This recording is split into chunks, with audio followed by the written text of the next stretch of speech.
ISL Prime League.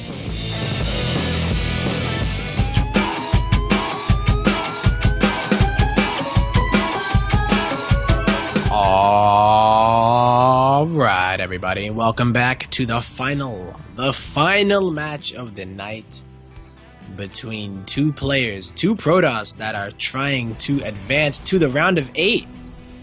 Will it be this guy in the top left corner looking red? It is that red Protoss player, StarDust.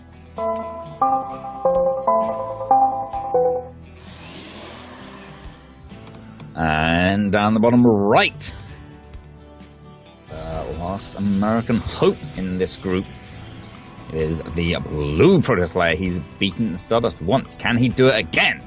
It is Flipside Tactics. puCK. drum roll, please.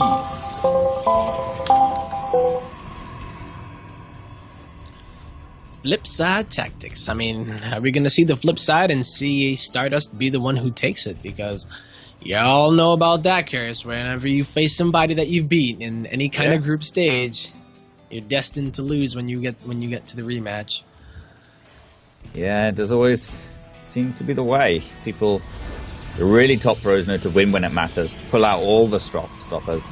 I mean, StarDust, I think he went with, it was 2 proxy gates or something. Oh, yeah. Is it? Oh, no, that was what puCK did against Hydra. But yeah, StarDust opened up with proxy gates. He did it too, yeah. I mean, he's the one that inspired but puCK to do it. It's like, you know what? Yeah, I reckon so. But yeah, this game, everything looks much more normal. It's going to be like all paranoia, you know? Mm-hmm. But seeing that, it's not too bad so far. The only thing that, of course, puCK has to worry about is the fact that there is going to be double gas being mined, but that other pylon is in a location where, you know, it's not necessarily going to be a proxy. So it's just more about finding out what exactly the tech is going to be, if you can do it, and try to make the best response to it, or hopefully have your build just be better suited to deal with whatever it is that your opponent's doing. And did this probe trap himself in? Oh, no, he didn't. Of course not. Sorry. Yeah, no. It's all good in the hood. And yeah, both players' mothership cores out now. Roaming around. And yeah, we've got a Stargate out for StarDust. And puCK only just making that tech choice, throwing down a Stargate of his own. But StarDust is, of course, a little bit faster. So a lot of it faster. See what effect that has. Yeah, quite a bit faster. It's nearly finished up as puCK gets towards like a quarter of the way done, but we'll see what they build out of it. I think an Oracle first for both of them would not be an unreasonable expectation, but whether or not they, you know, follow up with any more Oracles or go into Phoenixes, I think is the real question. Yeah, I mean, puCK started out with a few Stalkers, and it looks like he is going to continue to make them, and he might even be able to get a good scout here. Wondering if he is going to just go up that ramp. He might sacrifice the Stalker just to see it, but he is going to be shooting the Mothership Core instead, actually, so not going to get the scout that he wants, but he knows that it is double gas. And one of his Stalkers being out here means that one of them is not there inside of his mineral line. Yeah, how many are there? Phoenix. At the mineral line? Just the one. Now. But puCK does have a Photon overcharge. Okay. Yeah, just barely. So he's not going to lose to this, but it can definitely be annoying.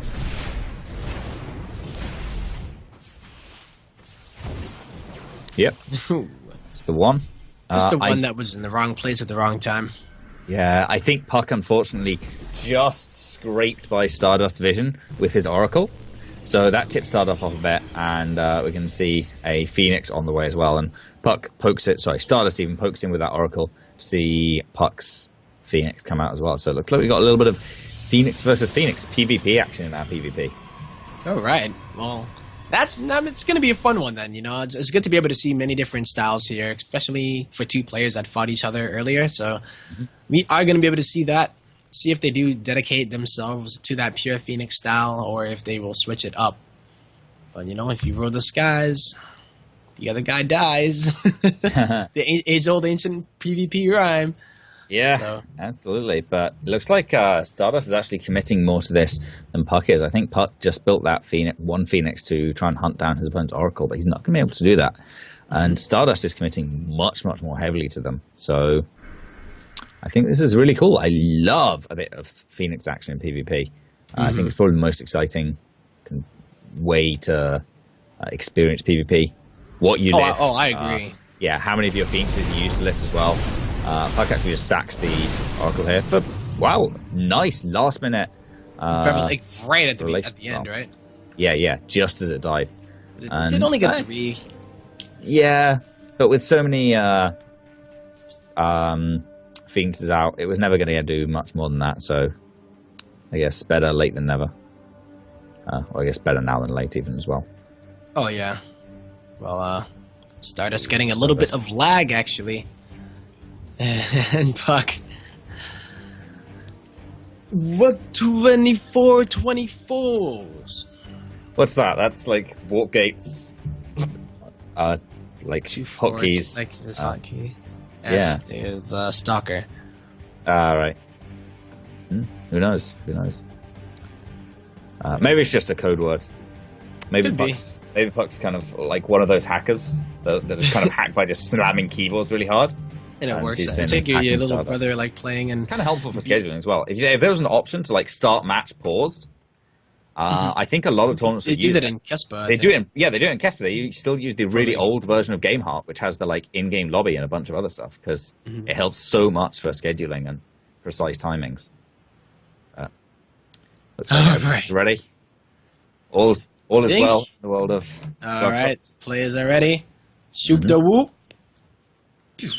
Getting pretty hyped. I'm ready. Got just to refresh our memories, we've got Stardust going for a Phoenix composition as we jump back in. Yes, indeed. All is well. Yep. Okay. So, where were we? Stardust has 5 Phoenixes out, and puCK is going towards a bit more of a Blink Stalker composition, which should be good against Phoenixes eventually, but Stardust still has a big window while Blink isn't actually out yet to use the ability of these Phoenixes, use their Graviton Beam even to try and take some fights, but can't quite do it just yet. Indeed. Oh, he's actually going to go into the mineral line of puCK, getting a few kills there too, but he also gets that revelation to kind of return in the favor. Yeah, same sort of thing.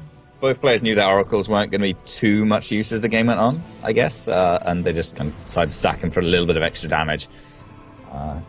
Because, I mean, mirror matchups, there's just those small changes can be everything. Yeah, actually, I think...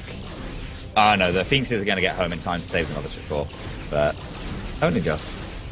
Yeah, that would have been a disaster if the Mothership Core went down to 1 Phoenix, but that 1 Phoenix is going to go down to the many more Phoenixes here, and it looks like Stardust has toned down on the Phoenix production. Yeah, just stopping it at 5, which is it's a pretty decent number, I think. Gives him enough to lift like a couple of Immortals and still do a bit of damage to them. Plus, of course, all these probes takes a little bit of damage on the shields, but nothing more than that. And he can come and find another probe here. 2, 3 get taken out, but he loses the Phoenix for it. Yep. So annoying to deal with, but that Mothership Core might actually go down as well. Oh my goodness, 2 HP. So close there. Come in for that eventually. That Mothership Core needs to hide. Run for the hills, but Stardust is circling around.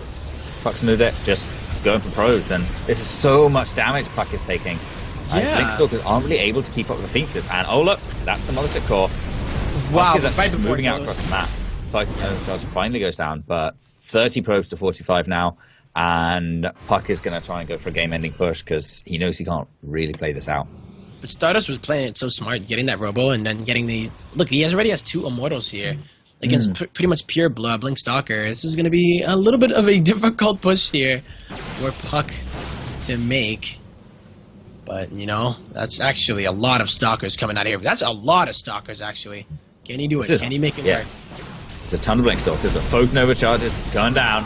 Stalkers moving up. Blink Micro is good so far. None lost as of yet, but one goes down. And It's a nice little bit of a trade for puCK, only losing one Stalker and whittling down Stardust Army, but he still doesn't have anything to answer those big power units, the Immortals, a third one hitting the field in just second to Stardust, and there'll be Photon Overcharges for days as well. Oh, a blink forward actually. He's going to go for it. It's one Immortal, the second one is being focused down, but Kite's back, and puCK's going to Kite out of Photon Overcharge range, loses a couple Stalkers there.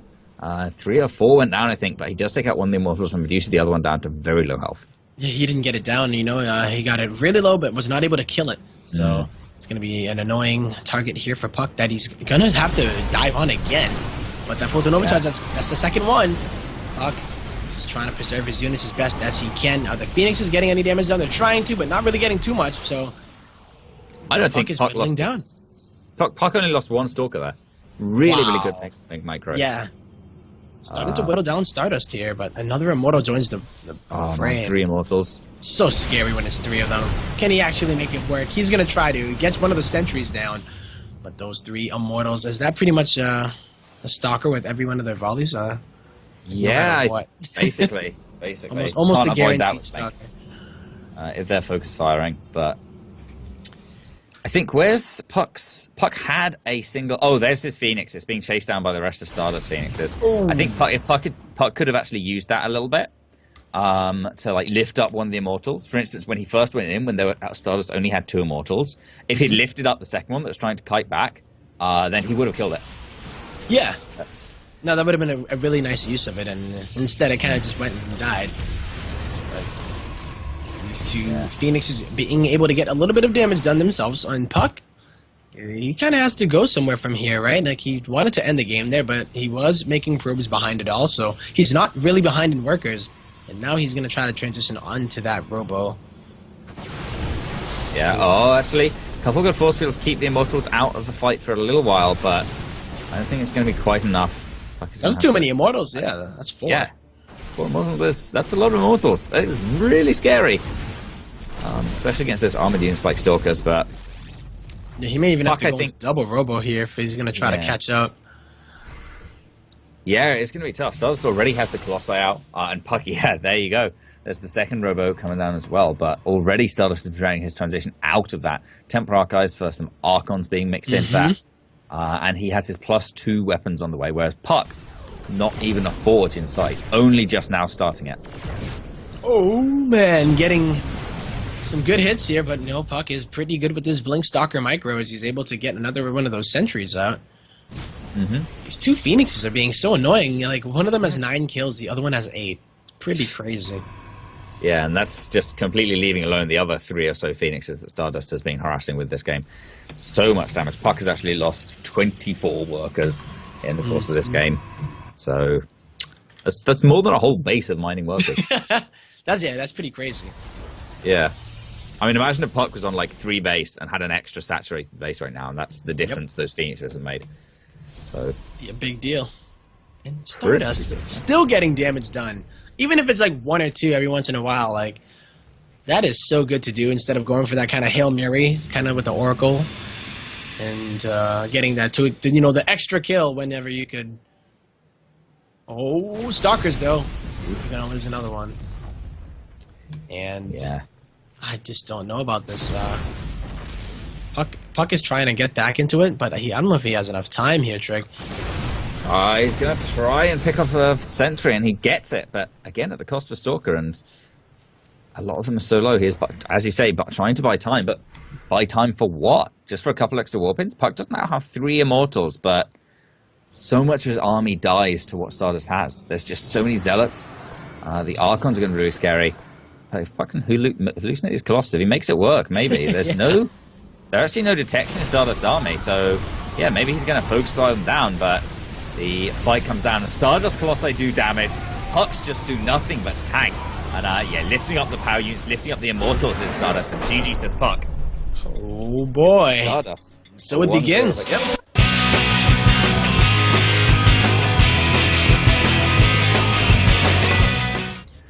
All right, everybody. Welcome back here to the ASL Season 5. This is the Prime League, and today we will be bringing in 2 of the first members to the round of 8, the first of which was Hydra. Who will join it? Who will join Hydra in the round of 8? Will it be this player in the top left? He is the blue StarDust player who is up by 1 so far in this best of 3 series. Give it up for StarDust.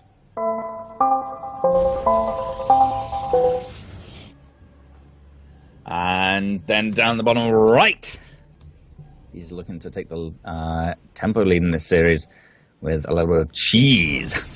It is our red StarDust player. He is Flipside Tactics, puCK.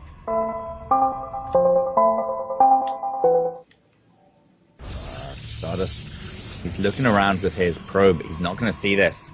Yep, he checked one location, hasn't checked the actual location of it, but he will get to puCK space and realize what exactly is going to be heading his way simply by seeing the gas. So, yeah. Yeah.